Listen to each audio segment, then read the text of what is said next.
words from Paul, and as Jennifer found, sometimes Paul's words are tongue tires because he says things over and over again in maybe just a little different way.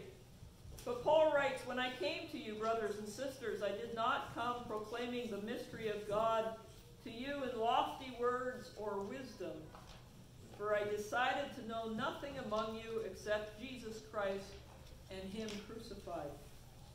Paul wants to teach and proclaim a message that his hearers are going to understand.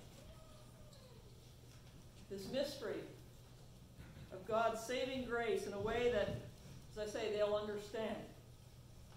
He did this by putting the cross front and center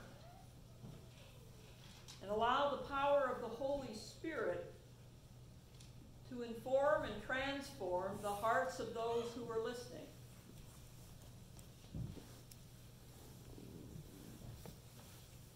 Crafting a sermon, the art of that is sometimes like trying to paint a picture. You look at the text, you try and find the central idea, and then from the central idea, through the power of the Holy Spirit, a message is brought forth, and that's what you bring forth in words and pictures, so that you paint a picture of who God is and the importance of God in our lives. And so that's what Paul is trying to do. He's trying to paint a picture, and he uses the central theme of the cross and Christ crucified to put this message across that has been laid on his heart. So he selectively focuses on what he holds central to his faith and understanding of God. So he takes the cross and Christ as the center of his faith to help explain who God is and why that matters in our lives. And so he draws our focus to Jesus Christ and the cross, and he guides us to use that knowledge and view our world through that lens, to view our world through the cross and through Jesus Christ who was crucified.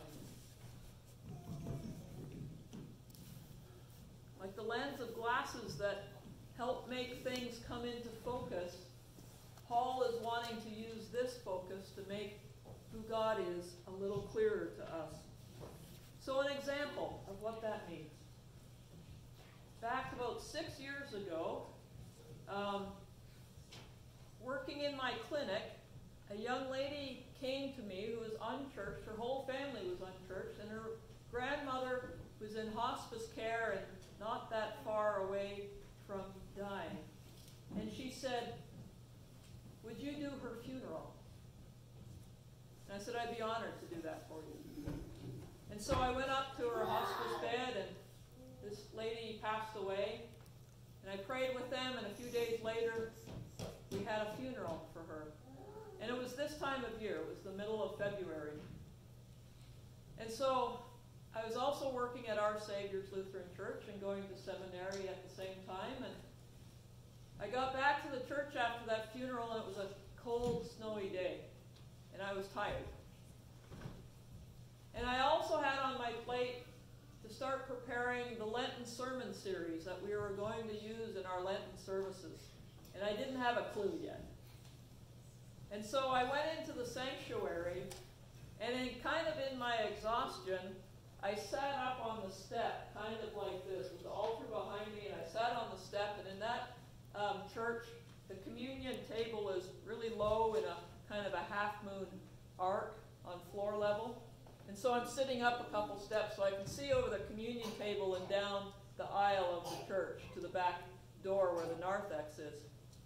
And the church was dark. I didn't turn on any lights, and I just kind of sat on the step and prayed to God for a little strength and a little wisdom and what ideas could come forth for our Lenten service. And so I kind of had my head down, and I looked up, and I'd never seen the exit sign lit up before. I'm sure it was always lit up. But over the back door of the sanctuary, it had exit. And then looking just beyond that was one of the crosses that was made by one of our members out of some gnarled wood that came from the Holy Land. And it was on the wall. And so just like I'm looking right now, there is a cross over our front doors.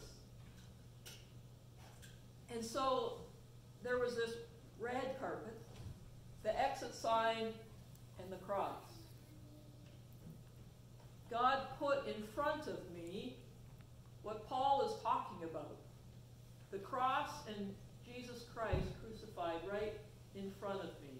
That's the path. It's not this human path of craziness that we all kind of walk and get pulled into, but this clear and defined path toward the cross. And so I took a sigh of relief because that was the Lenten focus for that year, the journey to the cross. Came up with some scriptures that God laid on our hearts, and that was our Lenten series of all the things that get between us here and that cross, and our focus on the cross. All the things that detract us away from what we should truly view our world through, that lens.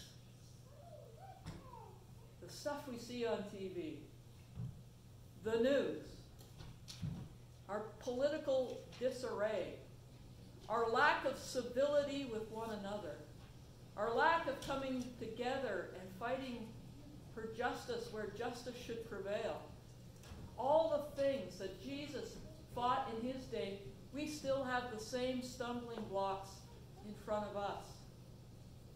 And so Paul is saying, clear that stuff to the side, look at the cross, because that should be our focus to view the rest of the world. Because when we do that, we start seeing the humanness in each other. We start seeing the need in one another. We start seeing the love in one another. And we start seeing ourselves in the lens of civility instead of hatred, intention.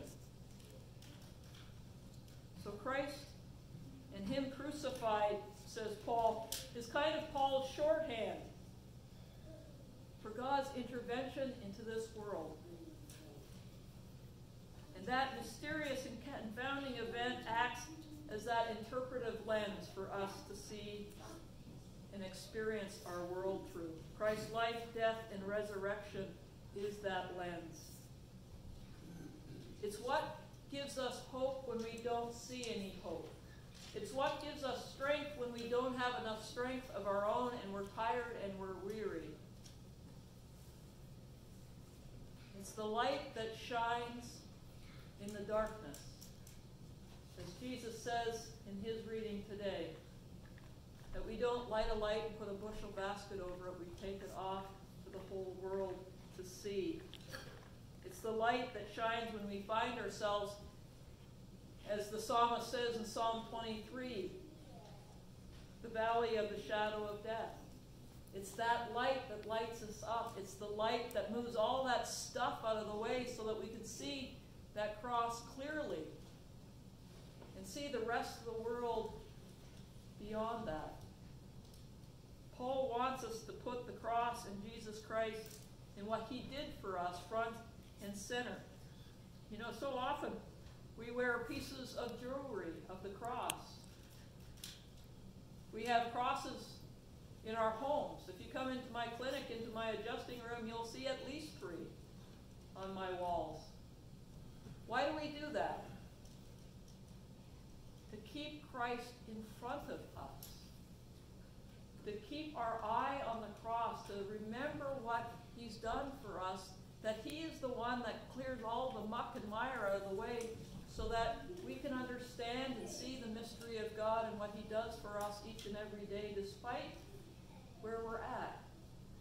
To give us the hope and the strength to get through each day.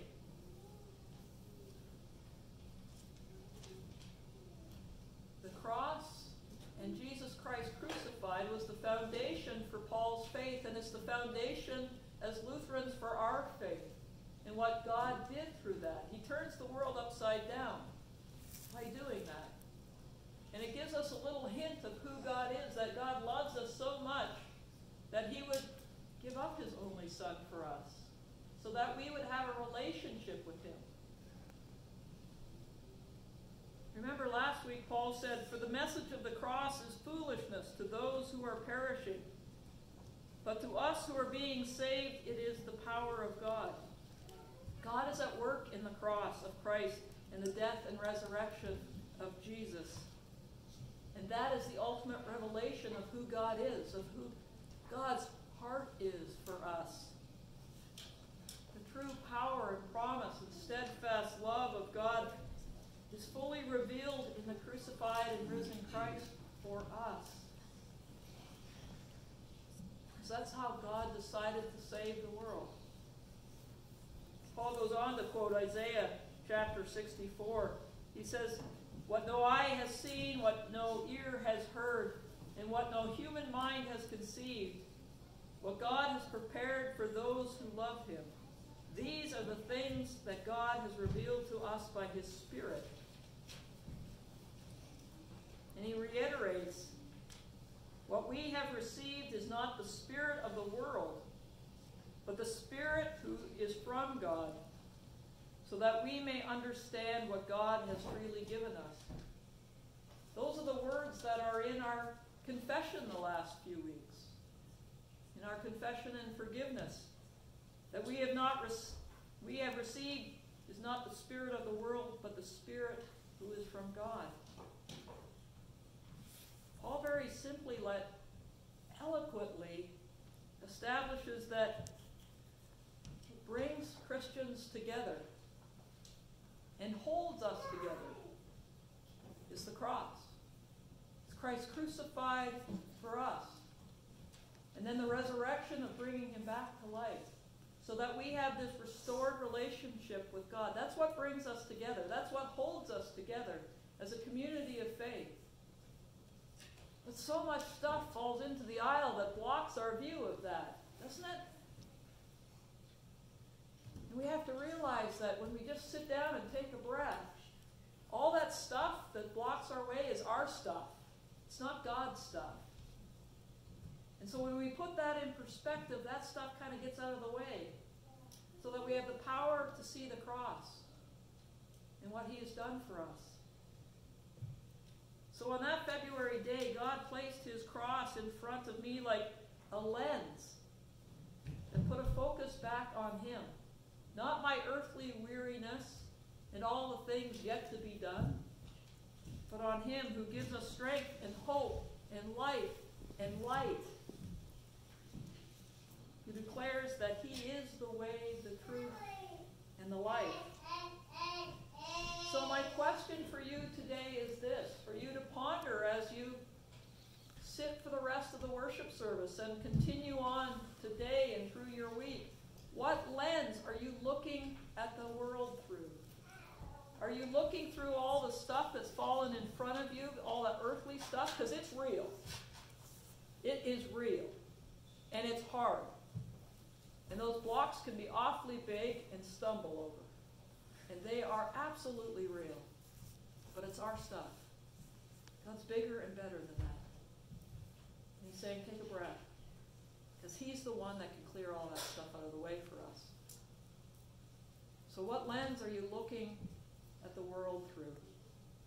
Because you watch the news for 10 minutes, man, you get sucked in, don't you?